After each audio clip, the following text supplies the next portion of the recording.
बिस्मिल्लाहिर्रहमानिर्रहीम। अस्सलाम वालेकुम। This is Amanullah. You are watching my YouTube channel doctor Aman's video. Dear viewer, उम्मीद करता हूँ कि आप लोग खैर खैरियत से होंगे। वीवर, आज हम लोग डिस्कस करेंगे रिसर्च डिज़ाइन को। टॉपिक शुरू करने से पहले मैं थोड़ा सा आपको ये बताऊँ कि जब एक रिसर्चर या इन्वेस्टिगेटर कोई रिसर्च प्रॉब्लम आइडेंटिफाई करता है, फिर उसके बाद उसको रिसर्च क्वेश्चन या प्रॉब्लम स्टेटमेंट में कन्वर्ट करता है और फिर उसके लिए रिसर्च ऑब्जेक्टिव सेट करता है कि मैं ये रिसर्च प्रॉब्लम जो है इन रिसर्च ऑब्जेक्टिव्स के साथ जो है आगे लेकर जाऊंगा। तो आफ्टर दैट उस रिसर्चर को एक रिसर्च डिज़ाइन की ज़रूरत पड़ती है, क्योंकि रिसर्च डिज़ाइन जो है this research design actually make the researcher able to convert his theoretical framework into practical work. ठीक है, ये जो इसने जो थ्योरेटिकल फ्रेमवर्क बनाया, तो इसको कन्वर्ट करने के लिए, इसको प्रैक्टिकल काम में कन्वर्ट करने के लिए रिसर्चर को एक रिसर्च डिज़ाइन की ज़रूरत होती है, जिसे रिसर्च डिज़ाइन भी कहते हैं, जिसको स्टडी टाइप भी कहते हैं, या जिसको स्टडी डिज़ाइन भी कहते हैं। तो ये तीनों वर्ड इसके लिए यूज़ होते हैं। डिफिनीशन से स्टार्ट करते हैं that how can we define study design. A study design is a specific plan और protocol for conducting the study which allows the investigator to translate the conceptual hypothesis into an operational one। ठीक है, क्या है? एक specific plan होता है, यानी कि स्पेसिफिक प्लान से मतलब ये है कि वो आपको ये बताता है कि आपने पॉपुलेशन कैसे सेट करना है, आपने अपना सैंपल कैसे लेना है, आपने फिर उस पर कौन से टेस्ट अप्लाई करने हैं और आपने उसे इंटरप्रिटेशन कैसे करनी है। तो ये पूरा एक प्लान होता है, इसको रिसर्च डिज़ाइन या स्टडी टाइप या स्टडी डिज़ाइन कहते हैं। और वो क्या करता है? स्टडी कंडक्ट करने के लिए वो आपको प्रोटोकॉल प्रोवाइड करता है, जिसकी वजह से आप अपना जो कंसेप्चुअल हाइपोथेसिस है या जो आपका कंसेप्चुअल रिसर्च क्वेश्चन है, प्रॉब्लम स्टेटमेंट है, जो आपने ऑब्जेक्टिव सेट किए हैं, उनको आप ऑपरेशनल वन यानी कि प्रैक्टिकली करने के काबिल हो जाते हैं। Then you become able to conduct practical work on all those steps. Viewer, मैं साथ थोड़ा सा आपको ये भी बताऊं कि ये लेक्चर थोड़ा सा लंबा है, लेकिन आप लोगों ने आखिर तक इस लेक्चर को देखना है in order to understand the detail research design. यहाँ एक बात ये भी इम्पॉर्टेंट होगी व्यूवर्स को जानने के लिए कि ये जो रिसर्च डिज़ाइन है जो हम इस लेक्चर में डिस्कस करेंगे, ये रिसर्च डिज़ाइन अप्लाई होते हैं क्वांटिटेटिव रिसर्च में, जो मैं पहले लेक्चर में आपको बता चुका हूँ कि what is the difference between qualitative research and quantitative research. तो we are going today to discuss the research designs which are most commonly used in the quantitative research. ये क्वालिटेटिव रिसर्च में use होने वाले research design नहीं है। तो as I told you कि they are also called study type और study design. So there are several classification of study types depend on what research strategies are used. Generally there are two broad categories.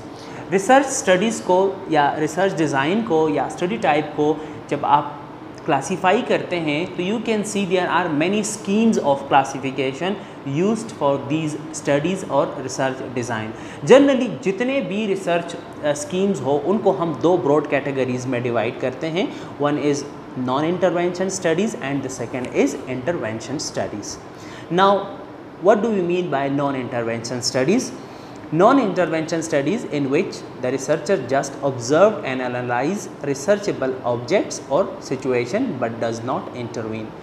Non-intervention studies का मतलब ये है कि जो researcher होता है वो सिर्फ नेचुरली अकरिंग जो फिनोमेना है, इवेंट है, उसको ऑब्ज़र्व करता है, उसमें अपनी तरफ से कोई इंटरवेंशन नहीं करता। जैसे फॉर एग्ज़ाम्पल एक रिसर्चर है, वो पेशावर में प्रिवेलेंस ऑफ कोविड-19 को देखना चाहता है, तो वो सिर्फ कोविड-19 के केसेस को आइडेंटिफाई करता है और फिर उसकी प्रेवलेंस कैलकुलेट करता है in particular region at specific time. ठीक है, यानी कि पेशावर में इन 2019 अगस्त। अब यहाँ पे जो रिसर्चर है वो सिर्फ एक नेचुरल अकरिंग फिनोमेना को डिस्क्राइब कर रहा है, उसमें अपनी तरफ से कोई इंटरवेंशन नहीं कर रहा, ना खुद किसी को डिजीज़ कॉज कर रहा है, ना किसी को डिजीज़ ट्रीट कर रहा है।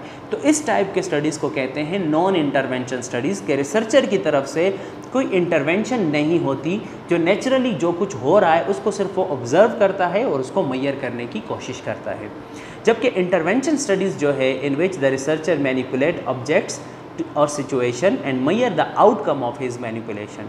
इसका मतलब ये है कि जो रिसर्चर होता है इंटरवेंशन स्टडीज़ में वो खुद इंटरवेंशन करता है। जैसे फॉर एग्जांपल एक रिसर्चर है, वो एक ड्रग को टेस्ट करना चाहता है, तो वो क्या करता है कि वो, आगे हम इनको पर डिटेल में डिस्कस करेंगे, तो वो एक स्टडी पार्टिसिपेंट लेता है, उसको ड्रग्स देता है, इंटरवेंशन करता है। ये नहीं है कि वो खुद नेचुरली ड्रग ले रहा है, उसको ड्रग देता है फिर उस ड्रग्स के आउटकम को मैयर करता है। तो these type of studies are non as intervention studies, क्योंकि ड्रग्स जो है ये नेचुरली अकरिंग फिनोमेना नहीं है, बल्कि बाय रिसर्चर जो है वो इंटरवीन कर रहा है नेचुरल अकरिंग फिनोमेना में, उसको ड्रग दे रहा है।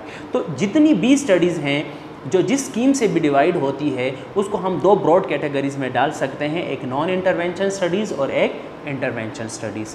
और मैंने भी इस लेक्चर में दो स्कीम्स उठाए हैं और फिर दोनों स्कीम्स को आपस में कंपेयर किया है कि आप जिस किसी भी स्कीम से डिवाइड करें या क्लासीफाई करें रिसर्च डिज़ाइन को, एट द एंड उनका मतलब एक ही निकलता है। So this is another style or another scheme of classification of epidemiological research और study designs।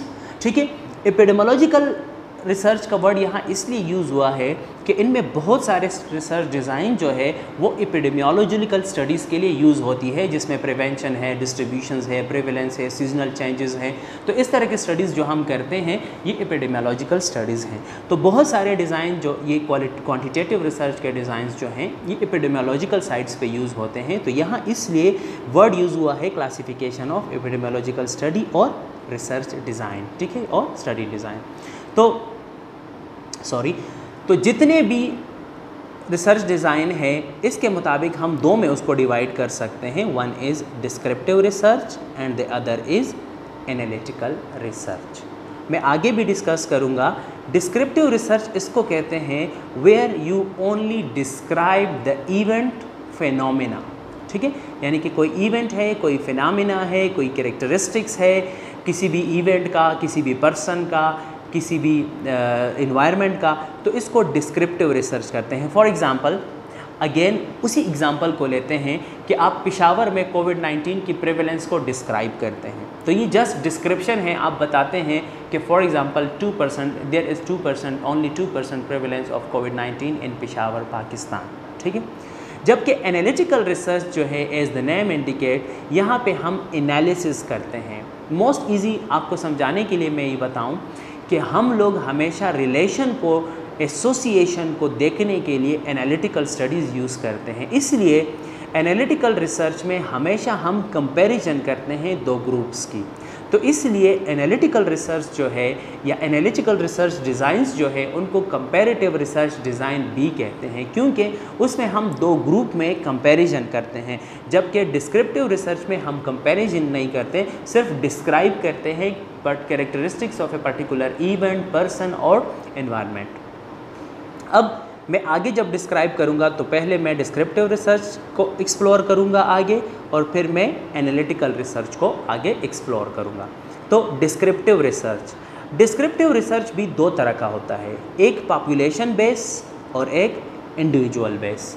इसका मतलब ये है कि जब आप डिस्क्रिप्टिव स्टडी करते हैं तो एक में आप जो है बेसिक यूनिट पॉपुलेशन को लेते हैं। जैसे for example infant motility rates between different districts, यानी कि आपने पेशावर डिस्ट्रिक्ट के पॉपुलेशन को लिया कि यहाँ पे इन्फेंट मोटिलिटी रेट 2% है, फिर आपने मर्दान डिस्ट्रिक्ट लिया, वहाँ के पॉपुलेशन को आपने एक यूनिट कंसिडर किया, फिर सवाबी को लिया, फिर आपने चरसदा को लिया।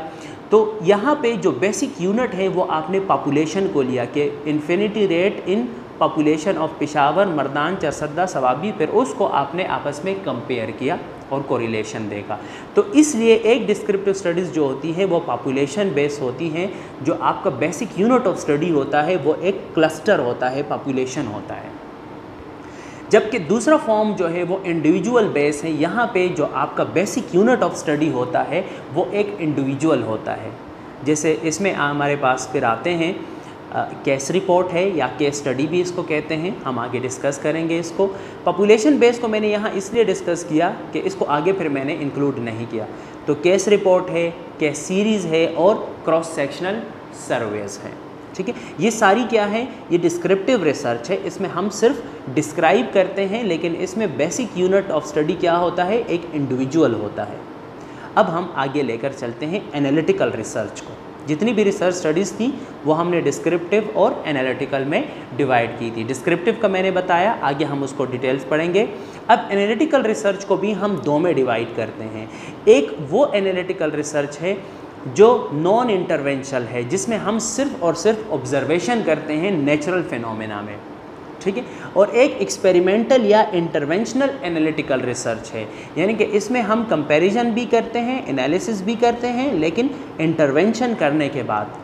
जबकि यहाँ पे जो ऑब्जर्वेशनल एनालिटिकल स्टडीज़ है या ऑब्जर्वेशनल एनालिटिकल रिसर्च है, यहाँ हम कोई इंटरवेंशन नहीं करते। जो नेचुरली फिनोमेना या जो नेचुरली हो रहा है सब कुछ, तो उसको हम जस्ट ऑब्जर्व करते हैं, ठीक है। तो ऑब्जर्वेशनल एनालिटिकल रिसर्च के जो टाइप है वो कोहोर्ट स्टडी है, केस कंट्रोल स्टडी है और क्रॉस सेक्शनल स्टडी है, ठीक है। क्रॉस सेक्शनल स्टडी डिस्क्रिप्टिव भी हो सकती है और क्रॉस सेक्शनल स्टडी एनालिटिकल यानी कि कंपैरेटिव भी हो सकती है। कैसे, हम आगे डिस्कस करेंगे। और एक्सपेरिमेंटल या इंटरवेंशनल जो एनालिटिकल रिसर्च है उसमें रैंडमाइज्ड कंट्रोल ट्रायल है और क्वासी एक्सपेरिमेंटल स्टडीज़ हैं। इसमें एक और टाइप भी है जिसे बिफोर एंड आफ्टर कहते हैं, वो आगे मैंने इंक्लूड किया है। अब हम नॉन इंटरवेंशन स्टडीज़ जो हैं, दूसरी क्लासिफिकेशन के मुताबिक नॉन इंटरवेंशन स्टडीज़ में डिस्क्रिप्टिव स्टडीज़ सारी आती है और कंपैरेटिव या एनालिटिकल स्टडीज़ सारी आती है। तो अगर आप देखें तो दोनों क्लासिफिकेशन में एक जैसे ही है।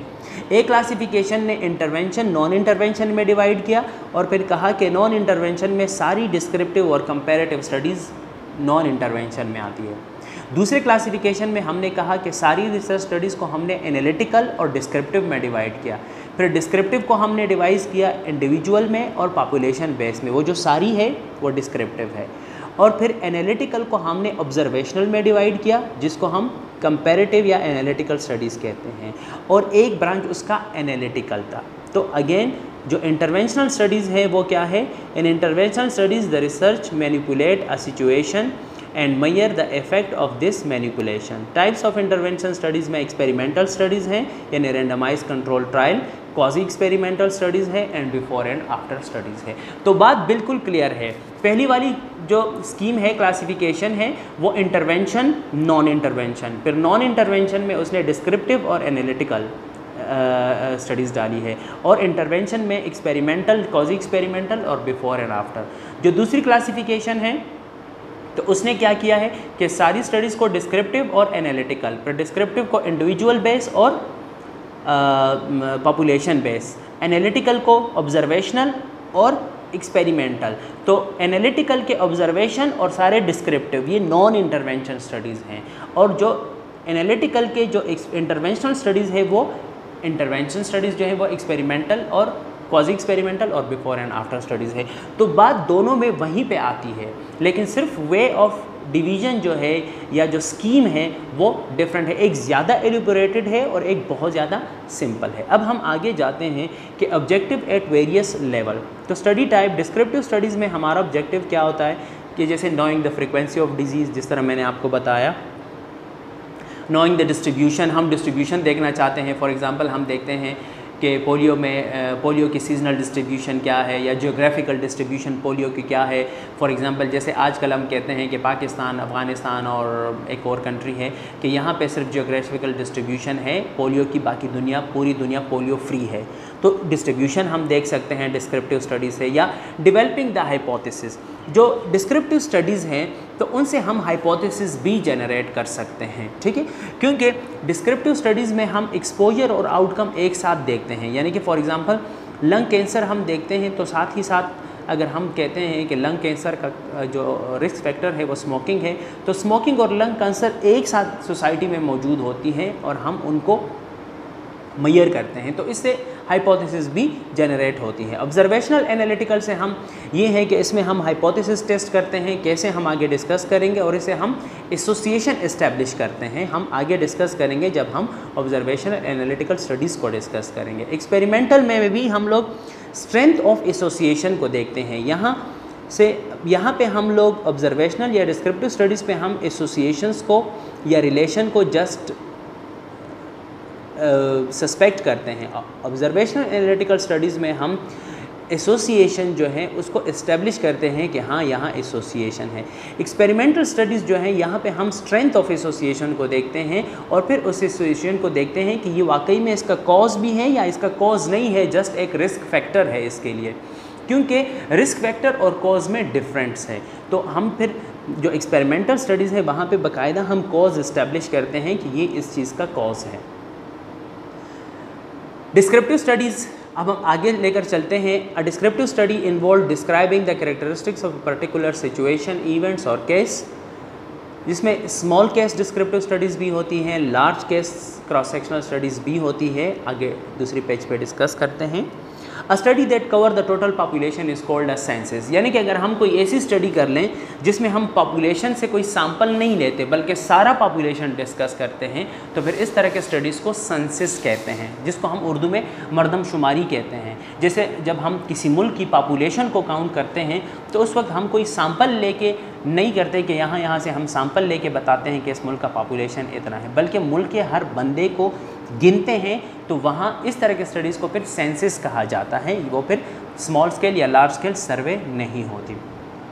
बहरहाल डिस्क्रिप्टिव स्टडीज़ में एज आई टोल्ड यू कि जो इंडिविजुअल बेस्ड स्टडीज़ है तो उसमें केस स्टडी या केस रिपोर्ट है।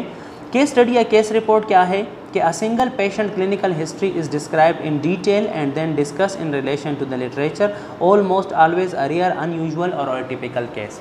ये इस तरह होता है कि फॉर एग्ज़ाम्पल आपके पास क्लिनिक से कोई एग्ज़ाम्पल लेते हैं कि किसी क्लिनिशियन के पास कोई डिजीज़ पर्सन आता है, कोई केस आता है और वो केस बिल्कुल एटिपिकल है, यूनिक है, वो अभी तक जितने भी डिस्कवर्ड डिजीज़ हैं उनमें से मिलता जुलता केस नहीं है।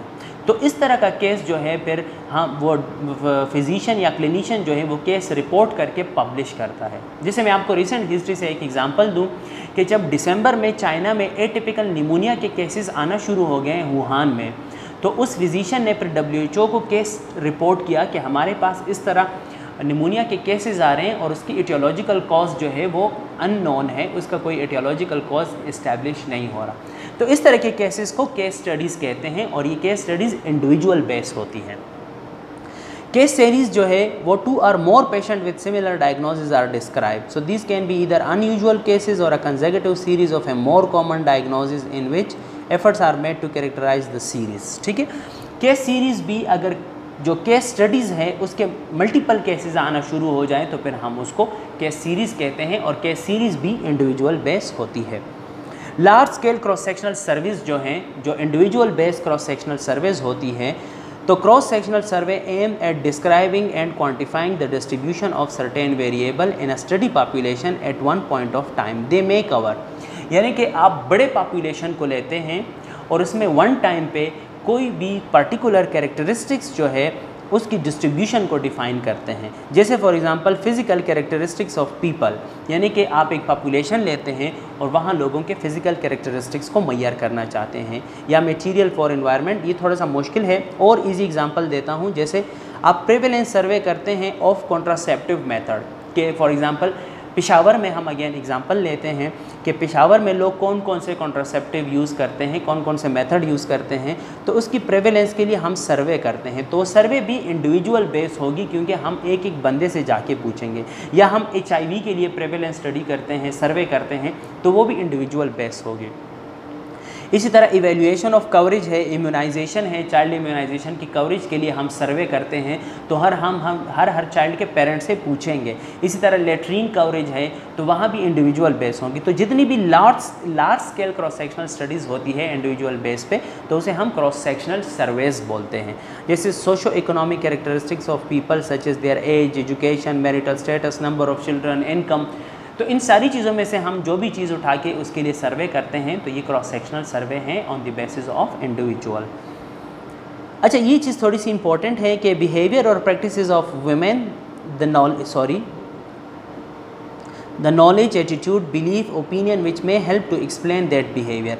अगर हम किसी के एटीट्यूड, बिलीफ, ओपिनियन या नॉलेज को जो है उसके प्रैक्टिसेस को हम मेजर करना चाहते हैं या उनको हम सर्वे करना चाहते हैं, तो इस तरह की स्टडीज़ को कैप स्टडीज़ कहती हैं, यानी कि knowledge, attitude and practices studies. ये होती क्रॉस सेक्शनल सर्वेज़ हैं, लेकिन इनको कैप स्टडीज़ कहा जाता है, जहां हम बिहेवियर देखना चाहते हैं लोगों को कि लोगों का बिहेवियर के बेस पे प्रैक्टिसेस क्या है। अब डिस्क्रिप्टिव स्टडीज़ यही थी जो डिस्क्रिप्टिव स्टडीज़ हमने पढ़ी थी कि डिस्क्रिप्टिव स्टडीज़ एक हमने पॉपुलेशन बेस पे पढ़ी थी और एक हमने इंडिविजुअल बेस पे पढ़ी थी कि इंडिविजुअल बेस पे। आगे हमने कंपैरेटिव और एनालिटिकल रिसर्च, ठीक है। तो कंपैरेटिव या एनालिटिकल स्टडीज़ जो हैं, an analytical study attempt to establish causes और risk factor for certain problem. This is done by comparing two और more group, some of whom have the problem and some have not. जिस तरह मैंने आपको पहले बताया कि एनालिटिकल स्टडी इसलिए की जाती है कि हम किसी के लिए कोई रिस्क फैक्टर इस्टेब्लिश कर लें या रिस्क फैक्टर और आउटकम के बीच एसोसिएशन इस्टेब्लिश करते हैं या कोज को इस्टेब्लिश करते हैं किसी भी प्रॉब्लम के लिए। जैसे फॉर एग्ज़ाम्पल हमें ये नोन नहीं हो कि लंग कैंसर के लिए स्मोकिंग जो है वो रिस्क फैक्टर है या नहीं है, तो इसको स्टडी करने के लिए फिर हम एनालिटिकल स्टडी करते हैं। उसमें फिर हम क्या करते हैं कि हम एक ग्रुप उठाते हैं, जैसे एक ग्रुप उठाते हैं जिसका लंग कैंसर हो, दूसरा ग्रुप उठाते हैं उसी सिमिलर पॉपुलेशन से जिसका लंग कैंसर ना हो, और फिर इन दोनों में हम रिस्क फैक्टर जो है, जो स्मोकिंग है, उनको उनकी एसोसिएशन को देखते हैं कि जिनमें स्मोकिंग, कि जिनका लंग कैंसर था उनमें स्मोकिंग की क्या रेशो थी, जिनमें लंग कैंसर नहीं था उनमें स्मोकिंग की क्या रेशो थी। तो इसी तरह हम एसोसिएशन या रिस्क फैक्टर या कोज बिल्ड करने के लिए या इस्टेब्लिश करने के लिए हम लोग कंपैरेटिव या एनालिटिकल स्टडीज़ करते हैं, ठीक है। टाइप ऑफ एनालिटिकल स्टडीज़ की 3 टाइप्स है। एक क्रॉस सेक्शनल कंपैरेटिव स्टडी है, जिस तरह मैंने आपको बताया कि क्रॉस सेक्शनल स्टडीज़ जो है वो कंपैरेटिव क्रॉस सेक्शनल स्टडीज़ भी हो सकती हैं। एक केस कंट्रोल है और एक कोहॉर्ट स्टडीज़ है, ठीक है। ये एनालिटिकल स्टडीज़ हैं, ऑब्जर्वेशनल एनालिटिकल स्टडीज़। और एक इंटरवेंशनल या एक्सपेरिमेंटल एनालिटिकल स्टडीज़ हैं, जिसमें रैंडमाइज कंट्रोल ट्रायल है, क्वाजी एक्सपेरिमेंटल है और बिफोर एंड आफ्टर स्टडीज़ है, ठीक है। तो पहले हम ऑब्जर्वेशनल एनालिटिकल स्टडीज़ को डिस्कस करते हैं, यानी उसमें हम अपनी तरफ से कोई इंटरवेंशन नहीं कर रहे हैं। Cross-sectional comparative study, 2 group, one with the problem and another without it, are taken from the same population and compare for the presence of the independent variable or influencing factor for the problem under study at one point in time। यानी cross sectional comparative study में हम ये करते हैं कि हम 2 group लेते हैं। जैसे हम ये कहते हैं कि कोरोना वायरस जो है या कोविड-19 के इन्फेक्शन के लिए हम ये देखना चाहते हैं कि वहाँ स्मोकिंग का कोई इफ़ेक्ट है या नहीं है, तो हम कोविड-19 के पेशेंट लेंगे एक ही पॉपुलेशन से। तो एक ग्रुप वो लेंगे जिनमें कोविड-19 पॉजिटिव होगा, दूसरा ग्रुप वो लेंगे जिसमें कोविड-19 पॉजिटिव नहीं होगा, लेकिन बाकी वो बिल्कुल दूसरे इस ग्रुप के साथ, स्टडी ग्रुप के साथ सिमिलर होंगे दोनों ग्रुप्स, ठीक है। और फिर हम जो इन्फ्लुएंसिंग फैक्टर है जैसे स्मोकिंग है, तो हम फिर दोनों में स्मोकिंग का रेशियो देखेंगे कि जो कोविड-19 पॉजिटिव के पेशेंट थे वहाँ स्मोकिंग का क्या स्टेटस था और जो कोविड-19 पॉजिटिव नहीं थे वहाँ स्मोकिंग का क्या स्टेटस था। तो इस तरह की स्टडीज़ को फिर हम कंपैरेटिव क्रॉस सेक्शनल स्टडीज़ कहते हैं, ठीक है। In any comparative study one has to watch out for confounding or intervening variable। ये बड़ी इंपॉर्टेंट बात है, दो कि ये खुद एक बड़ा टॉपिक है, पर थोड़ा सा यहाँ इसको टच करते हैं। मैंने जो आपको कहा कि दोनों ग्रुप्स में एक में कोविड-19 पॉजिटिव होगा, दूसरे में कोविड-19 पॉजिटिव नहीं होगा, बाकी में ये सारे सिमिलर होंगे आपस में। वो इसलिए बाकी सिमिलर होंगे कि हो सकता है कि आप कोविड-19 के लिए स्मोकिंग का इफ़ेक्ट देख रहे हैं, ठीक है। तो जो कोविड-19 पॉजिटिव पेशेंट थे उसमें स्मोकिंग का इफ़ेक्ट जो है वो आप इस्टेब्लिश करते हैं कि स्मोकिंग की वजह से कोविड-19 ज़्यादा हो रहा है, लेकिन बाद में आपको पता चलता है कि नहीं, वहाँ बैकग्राउंड पे कोई और वेरिएबल था, कोई और इन्फ्लुएंसिंग फैक्टर था जो असल में कोविड-19 को इन्फ्लुएंस कर रहा था, स्मोकिंग का तो इफ़ेक्ट था ही नहीं। तो उस तरह इन्फ्लुएंसिंग फैक्टर को या उन वेरिएबल्स को फिर कन्फाउंडिंग वेरिएबल कहते हैं या इंटरवीनिंग वेरिएबल कहते हैं। तो जब भी आप कंपैरेटिव स्टडीज़ करेंगे तो आपने दोनों ग्रुप्स में इंटरवीनिंग वेरिएबल या कंफाउंडिंग वेरिएबल्स जो हैं उनको लाजमन देखना है, वॉच आउट करना है, ताकि वो आपके ताकि आप कोई फॉल्स एसोसिएशन ना इस्टेब्लिश कर ले, कोई फॉल्स रिस्क फैक्टर ना इस्टेब्लिश कर ले। इसलिए ट्रू एसोसिएशन इस्टेब्लिश करने के लिए हमने हमेशा जो कंफाउंडिंग वेरिएबल हैं उनको वॉच आउट करना होता है। अच्छा, जो क्रॉस सेक्शनल सर्वे है और कंपैरेटिव क्रॉस सेक्शनल स्टडीज़ हैं उनमें फ़र्क क्या है? For example, survey a large number of college students in terms of smoking status. हम स्मोकिंग स्टेटस देखते हैं स्टूडेंट्स का, तो कोई उसमें कंपैरिजन हम नहीं करें, हम सारे कॉलेज स्टूडेंट्स में सिर्फ स्मोकर की रेशियोज देखना चाह रहे हैं, तो ये क्रॉस सेक्शनल सर्वे हैं।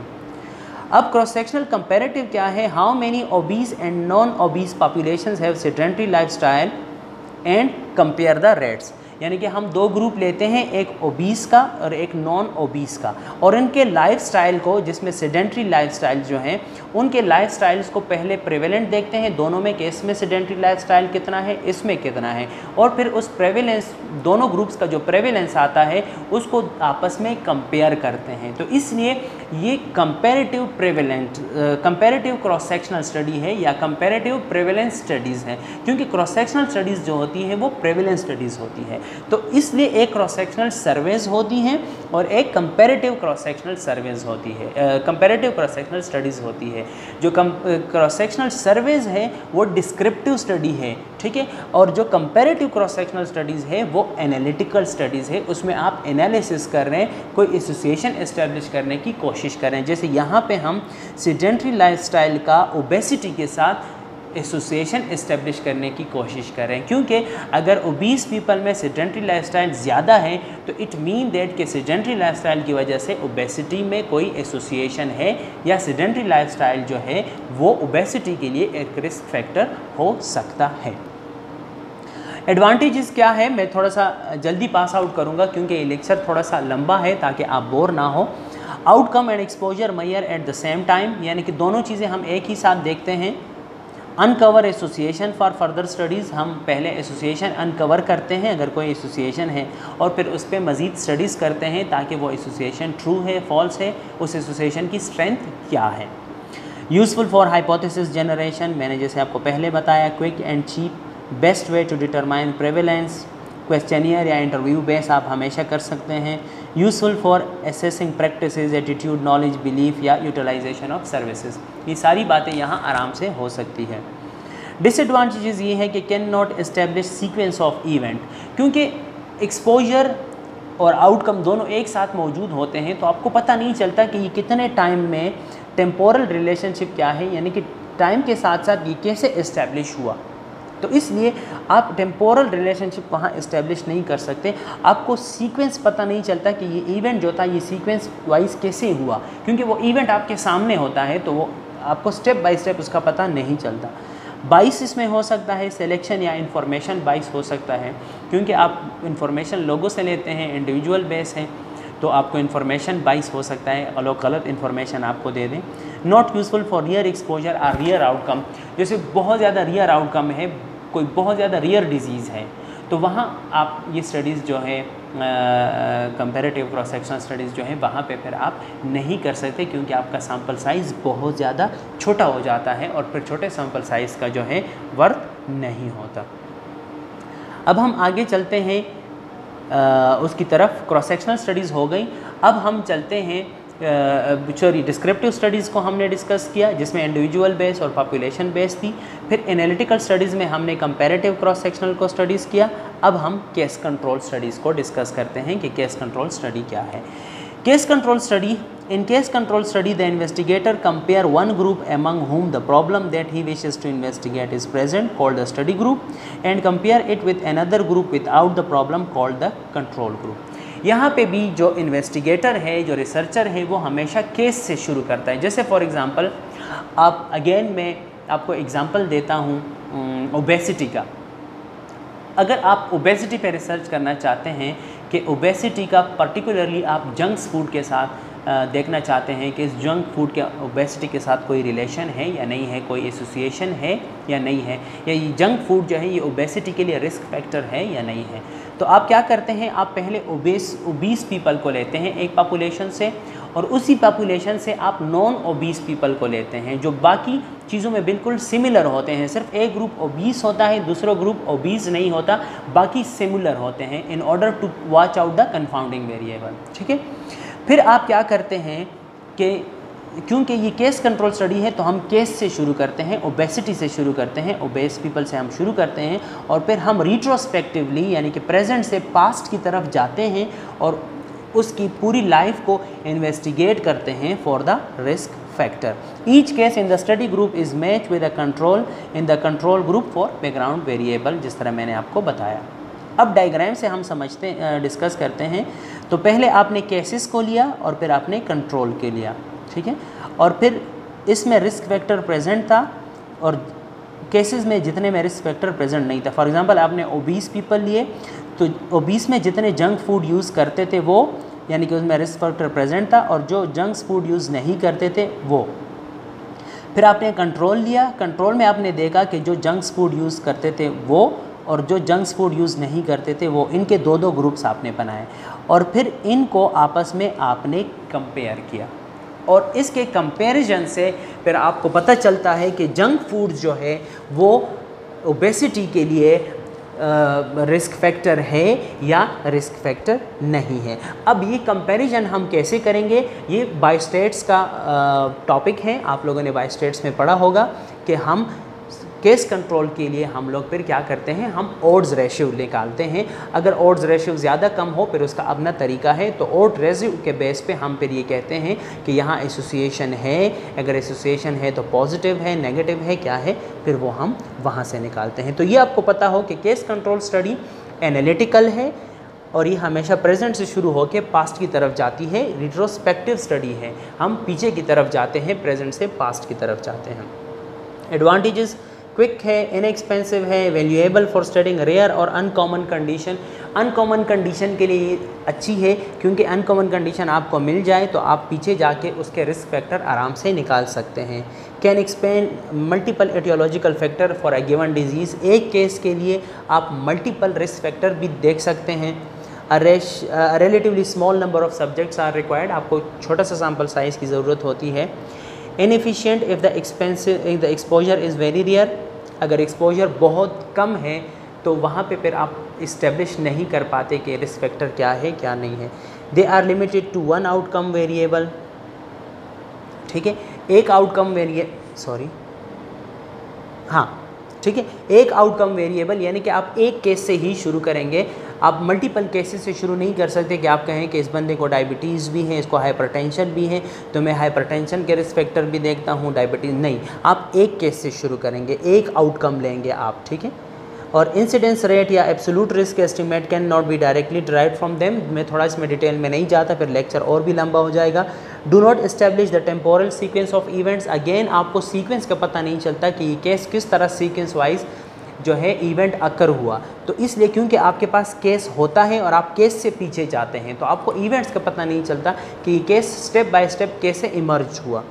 प्रोन टू बाइस, यहाँ पे भी बाइसेस के चांसेस हैं क्योंकि आप के पास ये भी प्रॉब्लम हो सकती है कि जो आप केस आपके सेलेक्ट करते हैं या जो कंट्रोल रिकॉल है तो वहाँ पे आपको जो रिकॉल का इशू है, क्योंकि आप प्रेजेंट से पास्ट की तरफ जाते हैं तो रिकॉल जो आपका केस होता है या जो आपको कंट्रोल होते हैं वो जब अपने मेमोरीज़ अपने इन्फॉर्मेशन रिकॉल करते हैं तो वहाँ पे आपको कोई गलत इन्फॉर्मेशन भी दे सकते हैं, तो इसलिए यहाँ पे भी बाइसेस के चांसेस हैं। आगे हम डिस्कस करते हैं कोहोर्ट स्टडी को। कोहोर्ट स्टडी भी एनालिटिकल स्टडी है। एनालिटिकल में ये ऑब्जर्वेशनल स्टडी है। यहाँ पे भी हम लोग दो ग्रुप लेते हैं, a group of individual that is expose to a risk factor. Study group is compare to a group of match individual not expose to risk factor. यहाँ हम रिस्क फैक्टर से शुरू करते हैं, केस से शुरू नहीं करते, यानी कि डिजीज़ से शुरू नहीं करते, आउटकम से शुरू नहीं करते, रिस्क फैक्टर से शुरू करते हैं। फॉर एग्जांपल हम कहते हैं कि ओबेसिटी के लिए हम अगेन देखना चाहते हैं कि जंक फूड जो है वो रिस्क फैक्टर है या नहीं है, तो हम जंक फूड से शुरू करते हैं। हम दो ग्रुप लेते हैं, ठीक है, वो दोनों बिल्कुल मैच इंडिविजुअल के ग्रुप्स होंगे। तो एक को हम जंक फूड देते हैं और दूसरे को जंक फूड नहीं देते और फिर उसको फॉलो करते हैं फ्रॉम प्रेजेंट टू फ्यूचर, ठीक है। तो हम रिस्क फैक्टर से शुरू करें। मैं the researcher follow both group over time and compare the occurrence of the problem that he expect to be related to the risk factor in the two group. आप दोनों को जंक फूड देते हैं और फिर देखते हैं कि दोनों के जो जिसको आप जंक फूड दे रहे हैं उसमें कितने लोग ओबेसिटी डेवलप करते हैं या ओबीस होते हैं, और जो जिनको आप जंक फूड नहीं दे रहे हैं उनमें कितने लोग ओबीस हो रहे हैं। लेकिन इनकी बाकी चीज़ें सारी आपने इक्वल रखनी है। ये नहीं है कि इसको आप जंक फूड तो नहीं दे रहे हैं, वो हर रात चावल खा रहे हैं, और वो दूसरे जिसको आप जंक फूड नहीं दे रहे वो हर रात 10 घंटे एक्सरसाइज कर रहे हैं। नहीं, उनकी बाकी सारी चीज़ें आपने सिमिलर रखनी है, तभी ही तो आपको पता चलेगा कि ये ओबेसिटी जंक फूड की वजह से हुई या नहीं हुई।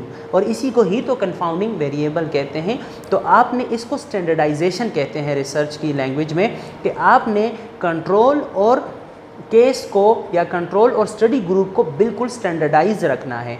सिर्फ जिस रिस्क फैक्टर को आप देखना चाहते हैं वो रिस्क फैक्टर जो है आपने उनमें चेंज करना है कंट्रोल और स्टडी ग्रुप में।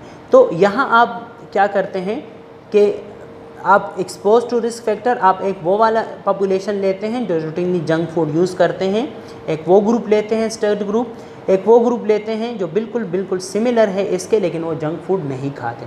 तो फिर इनको आप फॉलो करते हैं और इसमें से वो लेते हैं जो ओबेसिटी डेवलप करते हैं और जो ओबेसिटी डेवलप नहीं करते।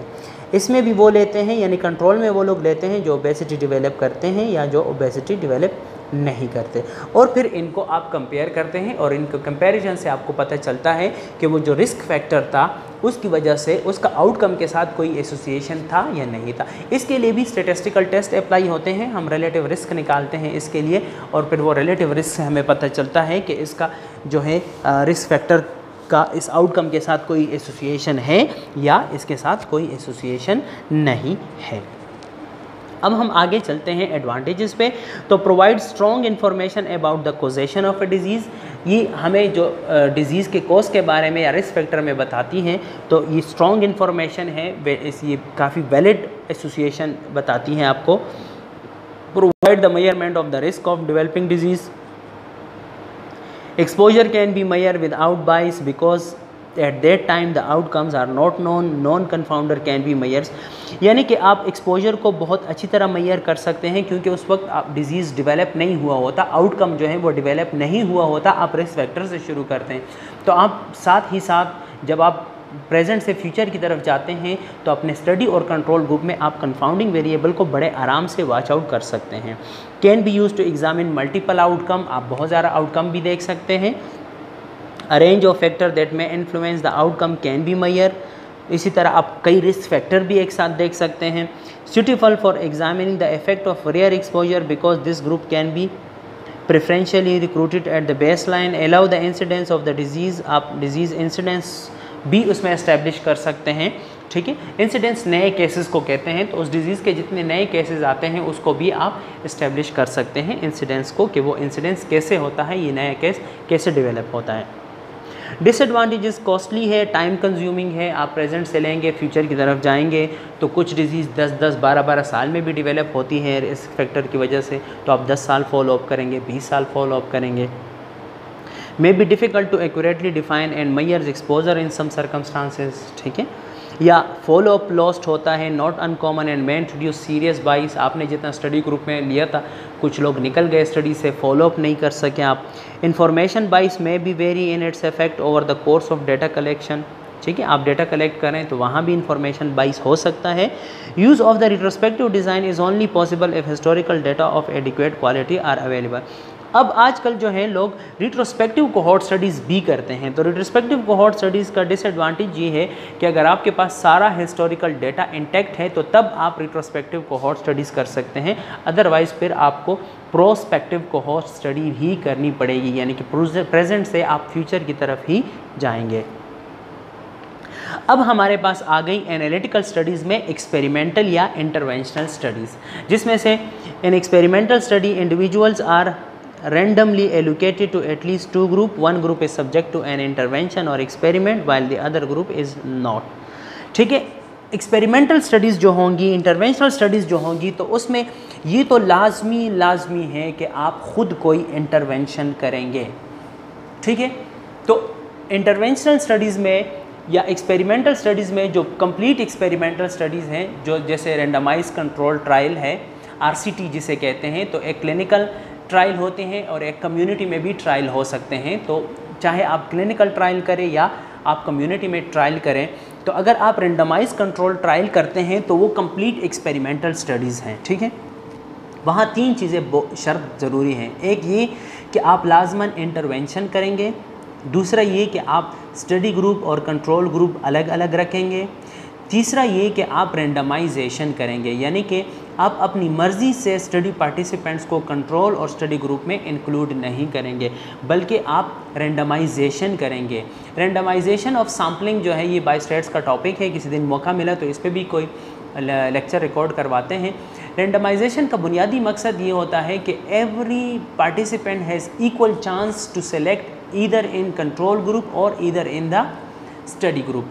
तो आप अपनी मर्ज़ी से नहीं रखते, क्योंकि वहाँ पे ये भी हो सकता है अगर आप अपनी मर्ज़ी से पार्टिसिपेंट कंट्रोल और स्टडी ग्रुप में इंक्लूड करते हैं तो वो आपकी मर्ज़ी के रिज़ल्ट बता देंगे आपको। वो स्टडी ग्रुप में अगर आप अपनी मर्ज़ी के लोग डालते हैं तो एन मुमकिन है कि वहाँ से बाइस क्रिएट हो जाए स्टडी में। तो इसलिए आपने रेंडमाइजेशन करनी है ताकि कोई भी बंदा आपकी मर्ज़ी से या अपनी मर्ज़ी से स्टडी और कंट्रोल ग्रुप में ना जाए। तो एक रेंडमाइजेशन आपने करनी है, एक इंटरवेंशन करनी है और एक आपने स्टडी और कंट्रोल ग्रुप को अलग रखना है। तो ये 3 कंडीशन है कंप्लीट एक्सपेरिमेंटल स्टडी के लिए या रेंडमाइज कंट्रोल ट्रायल के लिए, ठीक है। अब जो एक्सपेरिमेंटल स्टडी है तो आउटकम ऑफ द इंटरवेंशन यानी इफेक्ट ऑफ द इंटरवेंशन जो है on the dependent problem is determined. For example आप कोई पेन किलर जो है उसका इफेक्ट देखना चाहते हैं तो आप 2 ग्रुप बनाते हैं, रेंडमाइजेशन करते हैं, 20 पार्टिसिपेंट आप फॉर एग्जांपल कंट्रोल ग्रुप में डालते हैं, 20 पार्टिसिपेंट आप स्टडी ग्रुप में डालते हैं। जो स्टडी ग्रुप है तो इन दोनों के बाकी कंडीशन सिमिलर है।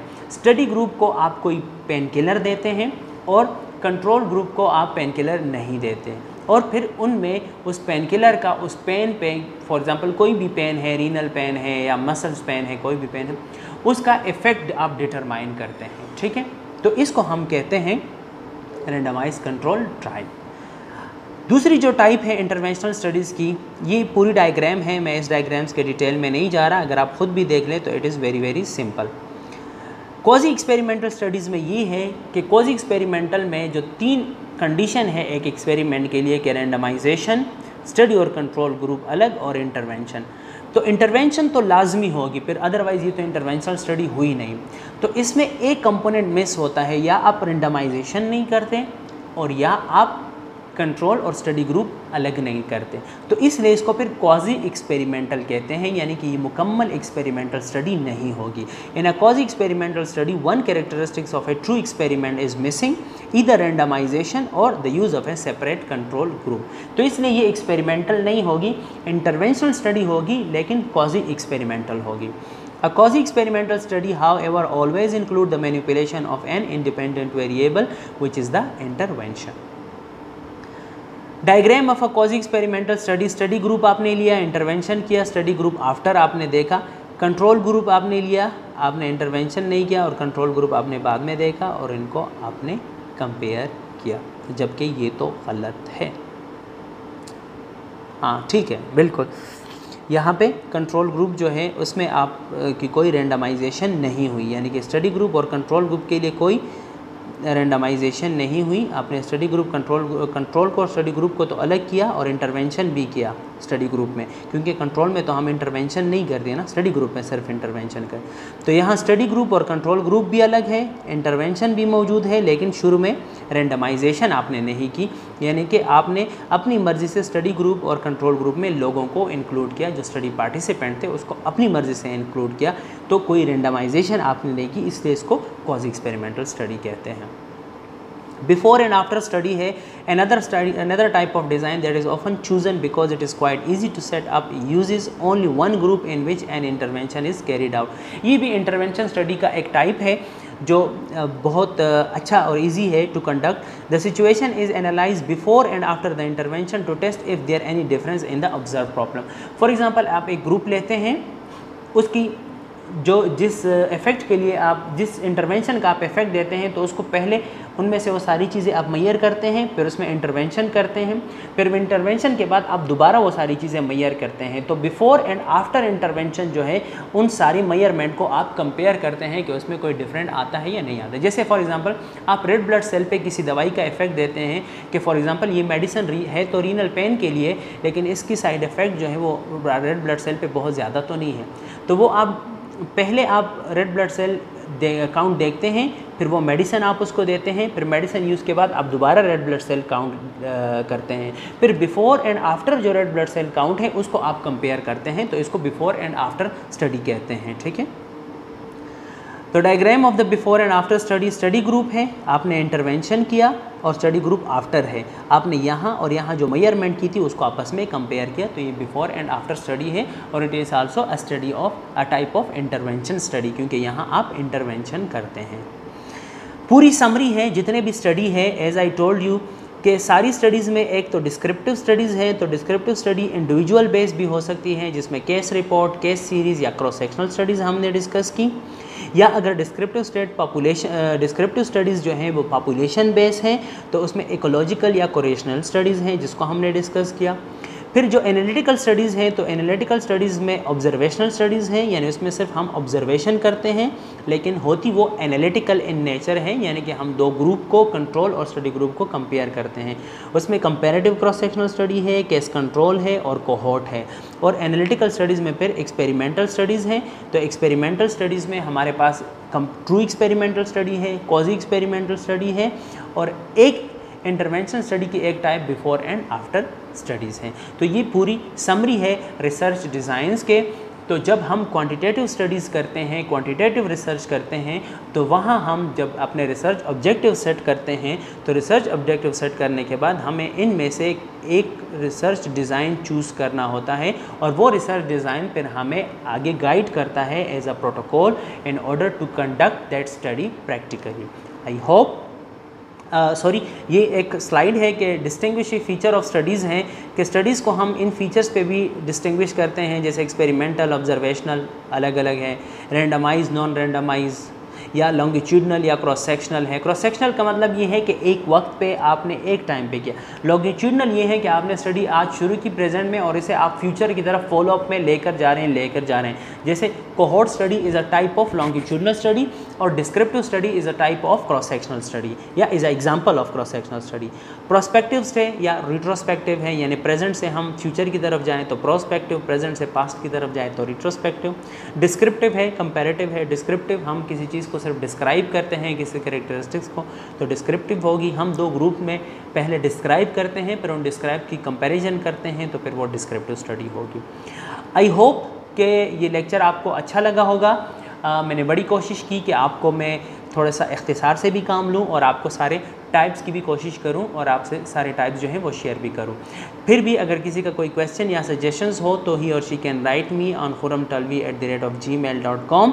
और जिन व्यूवर ने हमारा चैनल अभी तक सब्सक्राइब नहीं किया तो मैं बहुत प्यार से उनसे रिक्वेस्ट करूंगा, please do subscribe my channel doctor Aman's video, and also hit bell icon in order to get notification for my latest update.